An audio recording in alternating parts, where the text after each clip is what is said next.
Estamos de volta com Decisões e Argumentos de hoje, falando com a professora da Universidade Federal de São Paulo, doutora Bartira Rosa, e com o gerente da Anvisa, Leonardo Leitão. Professora Bartira, como está o transplante no Brasil? Como é que é essa história de transplante de órgãos, a gente ser líder, a gente não ser, a gente ter dificuldades, ter facilidades? Dá uma visão para a gente desse campo. Explica, para começar, o que é transplante e o que acontece, quais são os transplantes que tem no Brasil? Conta aí um pouquinho para a gente. Olá, obrigada, Álvaro. Bom, os transplantes no Brasil realmente é uma história de sucesso, vamos colocar assim, né? É uma história de sucesso porque desde a década de 60, muitos pesquisadores, muitos transplantadores fizeram muitos esforços, que a gente chamou de uma época heróica e romântica do transplante, né? Até 97. Depois disso, uma era profissional, uma era onde a gente implanta uma série de protocolos, medidas, cria o Sistema Nacional de Transplantes, cria as suas organizações de procura de órgãos nos seus estados, as comissões interhospitalares de transplante. Então, hoje o transplante está muito sólido no país, ele é uma terapêutica. O transplante é um procedimento cirúrgico onde o indivíduo recebe um órgão, seja de doador falecido ou vivo, ou ele pode receber também tecido ou célula.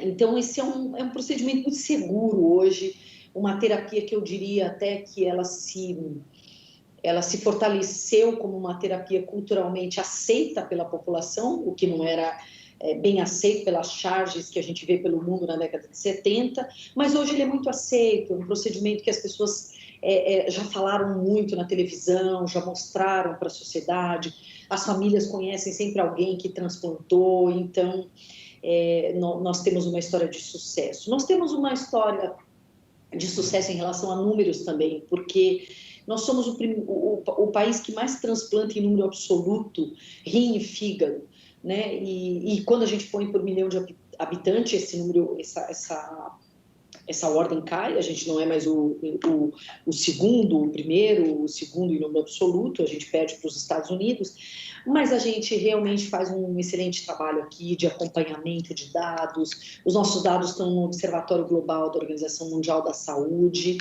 e de forma geral, todo mundo luta para que as nossas filas diminuem, né? As nossas filas de transplante, elas continuam altas, né? Continuam pessoas esperando. Essa é uma realidade que não é do Brasil, é do mundo inteiro. Mas a nossa luta aqui como profissionais dessa área é fazer com que tenha doadores, estimular a população, trabalhar com a educação da população para que a gente tenha doadores e as pessoas minimizem esse sofrimento de esperar na fila, né? Uhum. Você falou em transplante de órgãos, o que eu acho que todo mundo em casa entende, né? O transplante de um coração, de um rim, um fígado. Só que você falou também em transplante de tecidos e até de células. Você acha que você pode explicar para o pessoal o que seria um transplante de tecido e ainda mais de célula? Sim, olha, os tecidos, as pessoas sabem, por exemplo, a gente tem tecidos de medula, que são células, né? A gente tem a córnea, que é um tecido. Então, a gente separa em tecido e célula muito mais uma separação didática nossa, da área da saúde, mas são todas coisas que a população conhece, sabe, transplante de medula, transplante de córnea, transplante de pele, transplante de válvula mitral, ou enfim, né, transplante de rim, os que a gente conhece comumente, fígado, coração, que são todos órgãos, né, que a gente transplanta. Então, a população tem muita ciência hoje, porque já viu muita coisa desse tipo, né, nas mídias e na sociedade de modo geral, né? A gente ainda tem dificuldade com a rejeição de órgãos ou hoje em dia existem terapêuticas, estratégias que melhoram aí essa adaptação do organismo? Como é que é essa história, doutora? Isso evoluiu muito, Álvaro. A gente tem hoje um sucesso na transplantação com uma sobrevida de 5 anos de 70%, 80%. Então, os centros transplantadores tiveram uma curva de aprendizado e a nossa tecnologia, né, os nossos medicamentos imunossupressores evoluíram muito ao longo desses anos. Acho que teve duas coisas que a gente teve uma curva de sucesso muito boa da década de 90 para cá e de 80 para cá, que foram as técnicas cirúrgicas e os medicamentos imunossupressores, que são os medicamentos que fazem com que o indivíduo não rejeite o órgão. Esses medicamentos também evoluíram muito, então é uma terapia de sucesso para aumentar a sobrevida, a sobrevivência do indivíduo à espera de um transplante. E isso tem a ver com isso que o Leonardo está falando de segurança do paciente? Aí entra nesse assunto? Qual é a sua visão sobre segurança do paciente?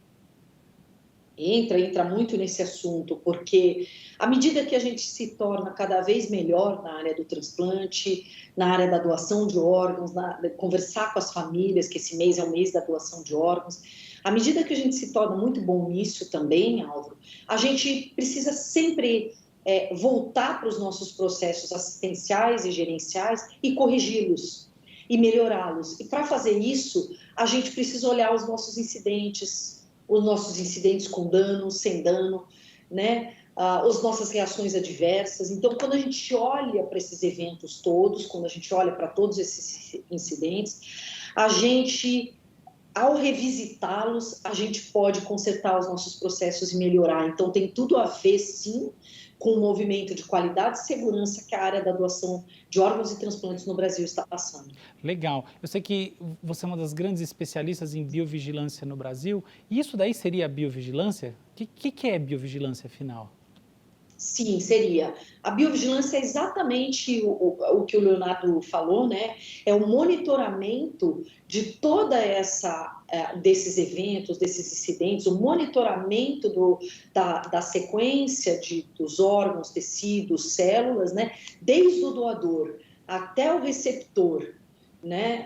E o doador vivo, né? Doador falecido, desde o doador até o receptor, para que a gente consiga acompanhar esses resultados e fazer com que eles não ocorram novamente. Então, isso é biovigilância, é olhar esses processos, é olhar isso que a gente faz e a qualificação de um incidente, que pode até ser uma coisa leve no início, que ninguém dá muita bola, é um incidente leve, mas que aquele serviço tem um potencial para olhar o seu processo assistencial, olhar o seu processo gerencial e corrigir. E aquele evento pode não se tornar grande, ele pode não acontecer novamente, que a gente chama de recorrente, né?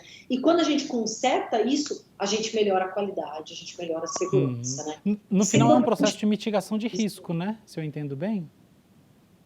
Isso mesmo, isso é mitigar risco, é você, a todo momento também, quando você revisita os seus processos, você corrige e aí a chance de você não ter ele novamente, porque você mitigou os seus riscos, é grande. Então, o paciente que está na fila, quem está esperando, e mesmo as famílias doadoras, esperam dos profissionais de saúde esse comprometimento, esse olhar para a segurança, né? Não é só simplesmente a gente precisa fazer o bem sempre, no sentido bioético da palavra, e, obviamente, significa olhar também os nossos problemas. Leonardo, o que a Anvisa está fazendo em relação a isso? Quais são os processos práticos ou projetos, iniciativas para fazer esse monitoramento que a doutora Bartira mencionou? Então, Álvaro, a Anvisa ela vem trabalhando com biovigilância. A gente começou a discutir biovigilância, na verdade, em 2011, né, por conta de uma recomendação da Organização Mundial de Saúde, que foi feita numa Assembleia Mundial de Saúde. E desde então a gente vem discutindo esse tema dentro da nossa casa, dentro da nossa agência. Em 2015, nós colocamos criamos um formulário, colocamos um formulário eletrônico para que as pessoas, os profissionais de saúde, pudessem fazer a notificação de eventos adversos.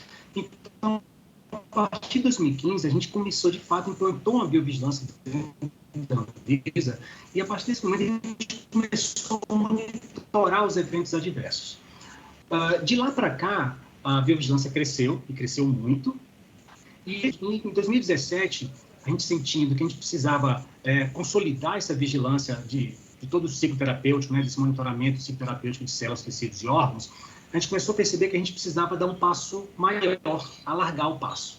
Então, a gente começou a discutir a criação de um plano de comunicação de risco para a biovigilância. Né? Então, a gente vem conversando desde 2017, a gente entende que precisa envolver os atores envolvidos em todo o processo, em toda a cadeia, não é só a vigilância sanitária, não é só a academia, né, a universidade, a gente precisa envolver as pessoas que atuam com esses procedimentos, precisamos envolver aí médicos, enfermeiros, políticos, por que não também, é toda uma questão jurídica envolvida, né?